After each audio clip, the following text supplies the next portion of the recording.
Hello children, how are you all? I'm sure you all are doing good. Let's start today's chapter, Rain, Thunder and Lightning. Introduction. Water covers about 3/4 of Earth's surface and is a necessary element for life. During their constant cycling between land, the oceans and the atmosphere, water molecules pass repeatedly through solid, liquid and gaseous state, but the total supply remains fairly constant. There is no powerhouse in the clouds, but you occasionally see electricity in the forms of lightning. Where does it come from? Similarly, how is the thunder caused? For answers to all these questions and many more, read this chapter. देखिए water जो है earth surface का 3/4 cover करता है और बहुत ही important element है. तो इसकी जब कांस्टेंट साइकिलिंग होती है ना लैंड एंड ओशन के बीच, देन एटमॉस्फेयर में जो वाटर मॉलिक्यूल्स है वो रेपिटेडली पास होते हैं अपने solid, liquid and gaseous state से, बट जो टोटल सप्लाई है ना वो कांस्टेंट रहती है. अच्छा कि क्लाउड्स में कोई पावर हाउस है, लेकिन फिर भी जब लाइटनिंग होती है तो हमें इलेक्ट्रिसिटी नज़र आती है. इसी तरह से थंडर क्यों होता है? तो इन सभी सवालों के जवाब हम जानेंगे इस चैप्टर में. So let's get started. 11.1 rain.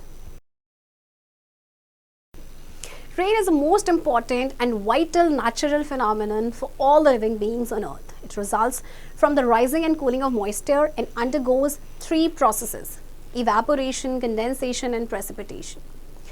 It brings down the temperature and helps in clearing the air by washing away the dust and making the weather pleasant. अच्छा, रेन जो है, रेन के बारे में तो हमें पता ही है कितना इम्पॉर्टेंट नेचुरल फिनोमिनन है. इसकी वजह से देखिए क्या होता है कि राइजिंग एंड कूलिंग होता है मॉइस्चर का. 3 प्रोसेसेस से इसमें गुजरता है: इवेपोरेशन, कंडेंसेशन, प्रेसिपिटेशन, है ना. इसकी वजह से टेम्परेचर डाउन आता है और जो एयर क्लियर हो जाती है, वेदर प्लेजेंट हो जाता है, डस्ट भी वॉश अवे हो जाता है. 11.2 evaporation. Evaporation is the process by which water changes from a liquid to a gas. It can occur at any temperature. For example, water left in a saucer will gradually evaporate. The water molecules escape into the air as a gas that is known as water vapor. The amount of water vapor in the air is called its humidity. अच्छा, evaporation के बारे में आपने पढ़ा ही होगा. जब आपका water जो है अपने लिक्विड स्टेट से गैसियस फॉर्म में चेंज हो जाता है, राइट. और एक हर टेम्परेचर पे होगा, हर टेम्परेचर. जैसे आप पानी को छोड़ दीजिए सॉसर में तो ग्रेजुअली वो इवेपोरेट होगा. थोड़ा सा टाइम लगेगा but it will ultimately evaporate. Activity 1. Take a kettle, fill it with water, keep it on the gas stove to boil. Observe. Once the water starts boiling, you will see steam coming out from the spout. आपने cattle लेनी है, उसमें water भरना है, फिर gas stove में आप उसे रख देंगे बॉईल करने के लिए. और जैसे ही वाटर बॉईल होना स्टार्ट हो जाएगा, उसका जो स्पाउट यानी जो कैटल का माउथ होता है ना, उसे स्पाउट कहते हैं, उसमें से आपका जो स्टीम है वो निकलेगी. 11.3 Condensation. Condensation occurs when air has more water vapor than it can hold. Excess water vapor condenses into water droplets. Air may be cooled until it reaches a temperature known as the dew point, below which it is unable to hold all of its vapor. ठीक है, condensation आपका कब होता है? जब air में आपके water vapour हो जाते हैं बहुत ज़्यादा, जितना ये होल्ड कर सकता है उससे ज़्यादा. तो एक्सेस वाटर वेपर जो है वो कंडेंस हो जाता है आपका वाटर ड्रॉपलेट्स में, और एयर भी आपकी कूल हो जाती है. वो आपकी तभी होती है जब एक सर्टेन टेम्परेचर पे पहुंचता है, जिसे कहते हैं ड्यू पॉइंट. और उसके नीचे ये क्या करता है, ये it is unable to hold all of its vapour. When the temperature of a solid object falls below the dew point of the surrounding air, water vapor will begin to condense on it. Due to this, we find droplets on the outer walls of the tumbler with ice cubes. देखिए, जब solid object का जो temperature है वो due point जो होगा surrounding air से उससे कम होगा, तो जो वाटर वेपर है वो कंडेंस होना शुरू हो जाएगा. और इसकी वजह से हमें, जैसे एक टम्बलर है उसमें अंदर आइस क्यूब्स रखे हैं, राइट, उसके बाहर हमें ड्रॉपलेट्स नजर आएंगे. Activity 2. Take some chilled water in a tumbler. Wipe its outside walls. Keep it on the table for some time. After some time, you will notice water droplets on the outside walls. Where has this water come from? आपको tumbler में एक chilled water लेना एकदम, फिर उसको आप उसकी जो वाइप्स आउटसाइड वॉल्स है उसको वाइप करना है, फिर आपको टेबल पे रखेंगे. कुछ देर के बाद आप देखेंगे कि फिर से वाटर ड्रॉपलेट्स उसके वॉल्स पे आ जाएंगे। तो ये वाटर कहाँ से आया, जो अभी आपको कॉन्सेप्ट मैंने समझाया ये उसी से रिलेटेड है। 11.4 precipitation. After condensation, clouds form. They are made up of billions of tiny light water droplets so that they can float in the air. Sooner or later, this water falls to the earth as rain, sleet, hail or snow. This process is called precipitation. देखिए condensation के बाद आपके clouds बनते हैं कि इसमें ये tiny light weight droplet से बने जो बिलियंस होते हैं नंबर्स, ये एयर में आपके फ्लोट करते रहते हैं। अब इसके बाद ये जो वाटर है ये अर्थ पे गिरता है एज रेन, हेल और स्नो, तो इसे कहा जाता है precipitation. Activity 3 precipitation. Place a small plastic container near your home where it will not be disturbed. Make sure there are no trees or buildings overhead, for you will use the container to collect rain and snow or precipitation. Each evening, pour the contents of the container into a graduated cylinder. Then return the container to the place where you first left it. Measure and record how many milliliters of precipitation fell each day. Repeat this procedure each day for the first 7 days of each month during the school year. Using colored pencils for each month, construct a graph of your measurements. देखिए आपको एक small plastic container अपने घर के पास रखना है, मतलब जहाँ पे ये डिस्टर्ब ना हो, इसको डिस्टर्ब ना किया जा सके। एंड मेक श्योर वहाँ पे कोई ट्रीज़ ना हो, बिल्डिंग्स ना हो, जिससे कि आप रेन वाटर और स्नो या प्रेसिपिटेशन को कलेक्ट कर सके। हर इवनिंग में आपने वो जो कंटेनर का कंटेंट है ना उसको ग्रेजुएटेड सिलेंडर में आपने डालना है। ओके फिर कंटेनर को वापस उसी जगह पे रख के आना है जहाँ पे आपने पहले रखा था। फिर आपने रिकॉर्ड करना है, मेजर करना है कि कितना मिलीमीटर जो प्रेसिपिटेशन का आपको हर दिन मिला। इस प्रोसीजर को आप रिपीट करेंगे पहले 7 डेज तक हर मंथ के। ओके और उसके बाद आप ग्राफ के थ्रू अपने मेजरमेंट को कंस्ट्रक्ट कर सकते हैं। 11.5 rainfall. Most of the water on the earth is found in lakes, streams and especially the oceans. An important aspect of rainfall is that it plays an important role in redistributing the energy the earth receives from the sun. Surface water in these lakes, streams and oceans is heated by the sun and turns to a vapor or gas. The water vapor then rises up into the air. In the upper atmosphere, water vapor cools and changes into liquid droplets. These droplets form clouds. Eventually, the droplets fall back to the surface as rain and snow.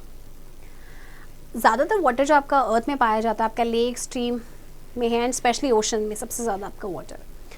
तो rainfall का एक important aspect ये भी है कि बहुत ही important role play करता है ये एनर्जी को फ्रॉम एनर्जी जो अर्थ रिसीव करता है सन से उसको रीडिस्ट्रीब्यूट करने में।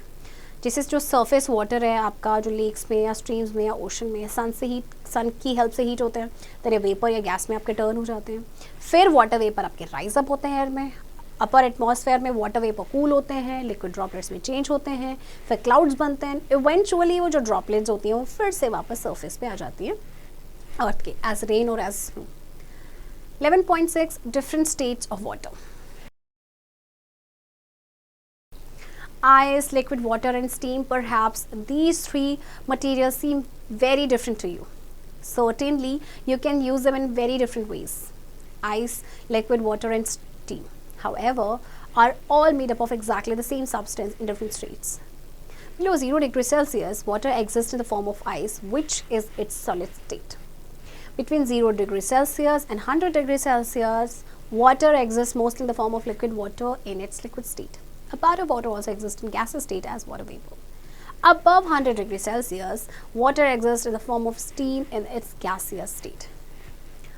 देखिए आइस, लिक्विड वाटर और स्टीम आपको ये डिफरेंट लगते होंगे है ना, और वैसे भी हम इनको डिफरेंट तरीके से यूज़ करते हैं, बट एक्चुअल में जो तीनों ही है ना ये एग्जैक्टली सेम सब्सटेंस से बने हैं बट ये अपने डिफरेंट स्टेट्स में।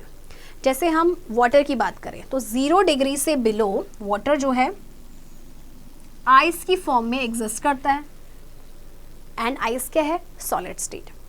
0 डिग्री सेल्सियस और 100 डिग्री सेल्सियस के बीच में जो वाटर है वो मोस्टली आपका लिक्विड होता है। वाटर जो है लिक्विड स्टेट है, हालांकि कुछ पार्ट जो है वाटर का यहाँ पे एज वाटर वेपर भी आपका एग्जिस्ट करता है जो आपका गैसेस स्टेट है। एंड 100 डिग्री से अबव वाटर जो है आपके कहाँ एग्जिस्ट करता है स्टीम की फॉर्म में, भाप जो आपके यहाँ का गैसेस स्टेट है। Interchangeability of different states. Ice, liquid water, and steam are all the same substances. What then causes the particles of a substance to be in one particular phase rather than another? The answer has to do with energy. Energy that can cause the particles to move faster and farther apart. अब देखिए, ये तीनों ही चीज़ें हमने जिनकी बात की हैं, ये क्या है आपके लिए? सेम सब्सटेंस है ना? बट क्या होता है, किसकी वजह से जो पार्टिकल्स होते हैं ना सब्सटेंस के, वो आपके एक पर्टिकुलर फेज में होते हैं रेदर देन अदर. तो आंसर है इसका एनर्जी, जिसकी वजह से पार्टिकल जो है फास्ट मूव करते हैं, एक दूसरे से दूर हो जाते हैं. As energy content is responsible for the different phases of matter, substances can be made to change phase by adding or taking away energy. And the easiest ways to do this is to heat or cool the substance, allowing heat energy to flow into or out of it. This idea should sound familiar to you since you frequently increase or decrease heat energy to produce phase changes in water.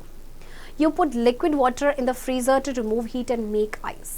On a hot stove, you add heat to make liquid water turn to steam. अच्छा, क्योंकि आपका जो energy content है वो responsible होता है matter के different phases के लिए. तो देखिए, सब्सटेंसेस को हम चेंज कर सकते हैं, मतलब फेजेस को उनके चेंज कर सकते हैं. या तो हम उस एनर्जी को ऐड करें या उसे ले लें. तो ईजिएस्ट वे क्या होता है कि किसी भी सब्सटेंस को आप हीट कीजिए या कूल कीजिए, ओके, जिससे कि जो एनर्जी है या तो फ्लो होगी उसमें से या फिर आउट होगी उसमें से. देखिए, अब ये जो आइडिया है इट्स साउंड्स फेमिलियर, क्योंकि हम फ्रीक्वेंटली इंक्रीज या डिक्रीज करते हैं हीट एनर्जी को, जिससे कि फेजेस चेंज होते हैं वाटर के, है ना. जैसे कि आप वाटर को फ्रीज़र में डाल दीजिए टू रिमूव हीट, और वो आइस बन जाएगा. और हॉट स्टोव पे अगर आप क्या करेंगे, हीट ऐड करते हैं, मतलब लिक्विड वाटर को हम किस में कन्वर्ट कर रहे हैं, स्टीम में, which is a gas state. Solid liquid state changes in water. Ice, solid state of water, changes to liquid water upon heating. This process is called melting, in which the solid absorbs heat energy. The opposite state change, that of liquid water to a solid ice, is called freezing. Freezing occurs when a substance loses heat energy. देखिए, ice आपका solid state है, right? अब क्या होगा कि वो liquid water में change हो जाएगा heating पे. तो ये process होता है आपका melting में. इसमें solid क्या कर रहा है, वो heat energy को absorb कर रहा है. अब opposite स्टेट चेंज कब होता है, जब वाटर जो which is a liquid form उसको हम सॉलिड में कन्वर्ट करते हैं, यानी आइस में. एंड उस प्रोसेस को हम कहते हैं फ्रीजिंग. फ्रीजिंग कब होता है कि जब कोई सब्सटेंस अपनी हीट एनर्जी को यूज करता है. Liquid gas state changes in water. The change of a substance from liquid to gas is called vaporization. During this process, particles in a liquid absorb enough heat energy to escape from liquid state. That is why water is used in desert coolers. As a warm air from the outside enters through the wet mats, it evaporates a small part of water from the mats. The evaporating water absorbs heat from the incoming warm air and cools it. The cool air is then pushed into the room by the cooler fan. Gas can change state too. If a substance in the gas state loses heat energy, it changes into a liquid. Scientists call this change condensation. देखिए, जब भी कोई आपका substance liquid से gas में change होता है वो आपका वेपराइजेशन होता है. इसमें क्या होता है कि जो पार्टिकल्स होते हैं ना आपके लिक्विड में, वो इनफ हीट एनर्जी को एब्जॉर्ब कर लेते हैं, जिससे कि अपने लिक्विड से स्केप हो जाते हैं. तो जैसे आपका वाटर यूज़ किया जाता है डेजर्ट कूलर्स में, क्यों किया जाता है, जैसे कि देखिए, जो वार्म एयर होगी जो आउटसाइड से आएगी वो एंटर करेगी वेट मैट के थ्रू, फिर इसका स्मॉल पार्ट जो होगा वाटर का वो इवेपोरेट हो जाएगा आपके फैट से. तो जो इवेपोरेटिंग वाटर है वो सराउंडिंग की जो एयर है, यानी जो इनकमिंग वार्म एयर है, उसको एब्जॉर्ब करेगा, उसकी हीट को, और उसको कूल करेगा. फिर जो कूल एयर है उसको कौन पुश करेगा, जो कूलर फैंस है ना उसको पूरे रूम में पुश करेंगे. गैस भी अपना स्टेट चेंज करते हैं. जैसे कोई भी सब्सटेंस में है जो गैस स्टेट में है, वो अपनी हीट एनर्जी को लॉस करता है तो वो लिक्विड में चेंज हो जाता है. एंड इस चेंज को कहा जाता है condensation. Solid gas phase changes.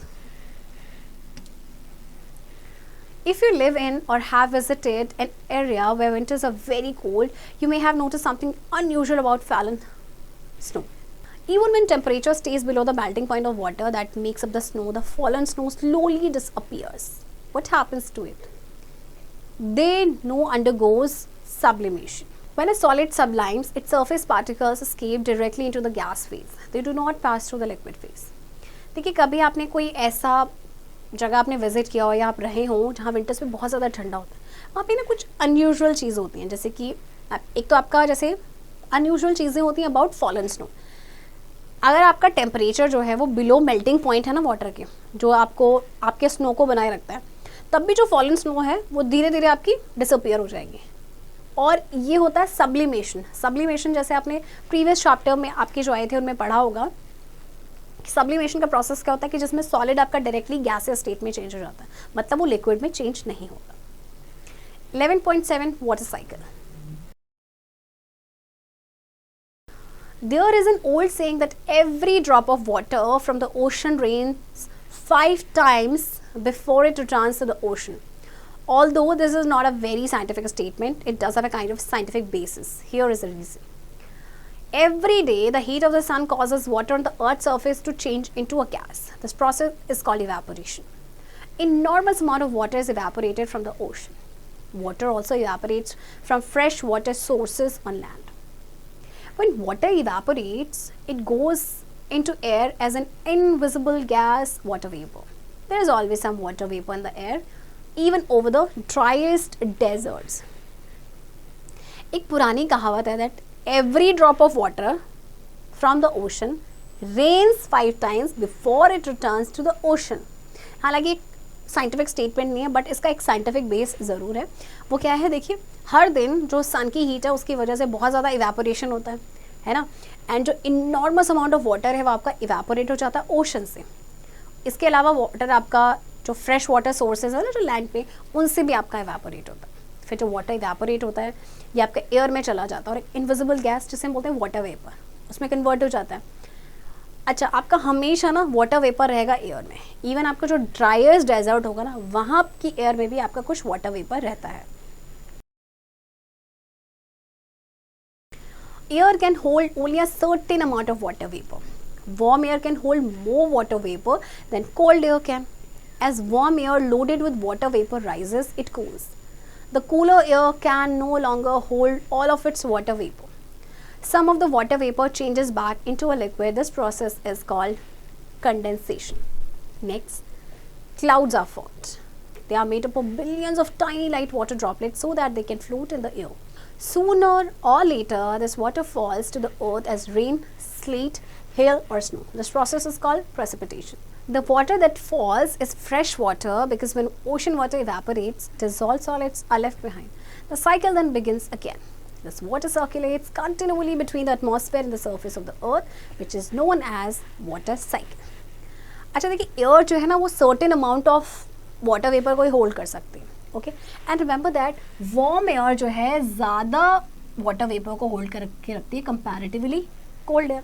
तो जो वार्म एयर आपकी ऊपर जाएगी जिसमें आपके वाटर वेपर लोडेड हैं वो राइज होगी, वो कूल होगा. फिर कूलर एयर जो है वो ज़्यादा वाटर वेपर को होल्ड नहीं कर पाएगी, तो कुछ वो जो वाटर वेपर है वापस लिक्विड में चेंज हो जाएंगे. This is called condensation. फिर आपके क्लाउड्स बनते हैं. क्लाउड्स पता है ना आपको कि billions of tiny light water droplet से बने होते हैं. फिर कुछ टाइम के बाद ये जो वाटर है अगेन वो अर्थ पे आता है रेन की फॉर्म में, स्लीट की फॉर्म में या स्नो की फॉर्म में. This is known as precipitation. अब जो वाटर आपका ऊपर से नीचे आ रहा है, मीन्स जो बारिश के रूप में या स्नो के रूप में आ रहा है, दैट इज फ्रेश वाटर. क्योंकि जो ओशन वाटर इवेपोरेट होता है तो जो डिजॉल्व सॉल्ट्स होते हैं वो तो पीछे रह जाते हैं ना. ये फिर साइकिल आपकी फिर से शुरू होती है. तो इस तरह से जो कंटिन्यूअस आपका प्रोसेस है, इवेपोरेशन देन कंडेंसेशन प्रेसिपिटेशन, और इस तरह से ये जो साइकिल है ना, that is called water cycle. 11.8 lightning. Lightning is one of the world's most beautiful phenomena. It is simply a large spark of electricity, a current flowing between a cloud and the surface of the earth, between clouds or within a cloud. The blending flash and thunderclaps are the effects of disturbances of the air by electrical discharge. Lightning is caused by the buildup of a negative electric charge at the bottom of the thunder cloud. That means that the molecules there have extra electrons compared to the surface of the earth. As the charge builds up, a point is reached at which the air can no longer block the passage of electricity. then there is an enormous flash of electric energy between the cloud and the surface of the earth or between two clouds, and that is lightning. देखिए lightning एक beautiful phenomenon में से एक है. एक simply large spark होता है electricity का जब करंट जो है फ्लो करता है क्लाउड एंड अर्थ के सरफेस के बीच में या क्लाउड्स के बीच में या विद इन अ क्लाउड. तो जो आपकी जो फ्लैश होती है या जो थंडर क्लैप्स होते हैं ये आपके इफेक्ट्स होते हैं, effects of the disturbances of the air by electric discharges. तो लाइटनिंग आपका कैसे होता है जब आपके जो नेगेटिव इलेक्ट्रिक चार्ज है वो बिल्डअप हो जाते हैं थंडर क्लाउड के बॉटम में. इसका मतलब जो मॉलिक्यूल्स हैं इनमें एक्स्ट्रा इलेक्ट्रॉन्स है कंपैरेटिवली जो आपके अर्थ के सरफेस में. तो जैसे आपका चार्ज बिल्डअप होगा एक पॉइंट ऐसे आएगा कि जो एयर है वो और जो ज़्यादा जो इलेक्ट्रिसिटी का जो पैसेज है उसको ब्लॉक नहीं कर पाएगी. तो फिर उसके बाद इनॉर्मस फ्लैश होगा इलेक्ट्रिक एनर्जी का between cloud and the surface of earth या फिर दो क्लाउड्स के बीच में. तो उसे कहा जाता है lightning. 11.9 thunderstorms. Thunderstorm is a storm caused by heavy rain or hail along with thunder and lightning. Warm, humid conditions are highly favorable for the development of thunderstorms. Thunderstorms develop from large clouds known as cumulonimbus clouds. These clouds from where there is a rapid upward rush of warm air from very hot areas on the ground and a rapid downward movement of cool air around the warm air. As the rising air cools, its vapor condenses into millions of tiny droplets to form at first a white fluffy cloud and eventually a black menacing thunder cloud, the cumulonimbus cloud. देखिए thunder storm आपका storm है जो heavy rain या hello की वजह से होता है and along with thunder and lightning भी होता है. वार्म या ह्यूमिड कंडीशंस जो होती हैं ये हाईली फेवरेबल होती है, इसकी वजह से थंडर स्टॉर्म आपके होते हैं. तो आपके थंडर स्टॉर्म जो है आपके लार्ज क्लाउड से आपके डेवलप होते हैं जिन्हें कहा जाता है क्यूमुलोनिम्बस क्लाउड्स. तो जो क्लाउड्स होते हैं जहाँ से एक रैपिड अपवर्ड रश होता है वार्म एयर का बहुत ही हॉट एरिया से on the ground and rapid downward movement होता है कूल एयर का अराउंड द वार्म एयर. तो जैसे एयर राइज होगी ओके वो कूल हो जाएगी, वेपर कंडेंस होंगे, मिलियंस ऑफ टाइनी ड्रॉपलेट्स बनेंगे सबसे पहले ओके, फिर वाइट फ्लफी क्लाउड और फिर इवेंचुअली इसके बाद एक ब्लैक थंडर क्लाउड बनेगा जिसको बोलते हैं cumulonimbus cloud. The water droplets turn to ice crystals which grow until they are big enough to fall. As they fall, they melt into raindrops which are met by the upward current of air. Only the largest raindrops are heavy enough to force their way through the forceful upflow of air traveling at speeds of 30 to 100 km per hour. As a result, the rain in thunderstorms always falls in large drops. You can estimate the distance of a thunderstorm by counting the seconds between the flash and the thunder. Every 3 seconds represents a kilometer. अच्छा अब जो water droplets है ना वो आपके ice crystal में change हो जाएंगे, फिर उसके बाद वो थोड़ी बड़ी हो जाएंगी जिससे कि वो नीचे गिरेंगी. तो जब वो नीचे गिरेंगी वो रेन ड्रॉप्स में आपकी मेल्ट हो जाएंगी. उसके बाद ये मिलेंगी किससे, जो अपवर्ड करंट है एयर का. तो जो लार्जेस्ट रेन ड्रॉप्स होंगी वो इतनी हैवी होती हैं कि वो फोर्स करती हैं their way through the forceful upflow of air travelling जो कि स्पीड होती है 30 to 100 किलोमीटर पर आवर, जिसकी वजह से जो रेन है ना थंडरस्टॉर्म में हमेशा वो लार्ज ड्रॉप्स में आती है. एंड आप डिस्टेंस को एस्टिमेट कर सकते हैं थंडरस्टॉर्म का सेकेंड्स को काउंट करके फ्लैश और थंडर के बीच में. तो हर 3 सेकेंड में एवरी 3 जो सेकेंड्स है ना वो रिप्रेजेंट करता है 1 किलोमीटर को. की points. Rain results from the rising and cooling of moist air. Rain undergoes 3 processes: evaporation, condensation and precipitation. The amount of water vapor in the air is called its humidity. Evaporation is a process that changes a liquid into a gas. Condensation occurs when air has more water vapor than it can hold. Falling of water to the earth as rain, sleet, hail or snow is called precipitation. Ice, liquid water and steam are 3 forms of water. Remember that. Lightning is one of the world's most beautiful phenomena. Thunderstorms develop from cumulonimbus clouds.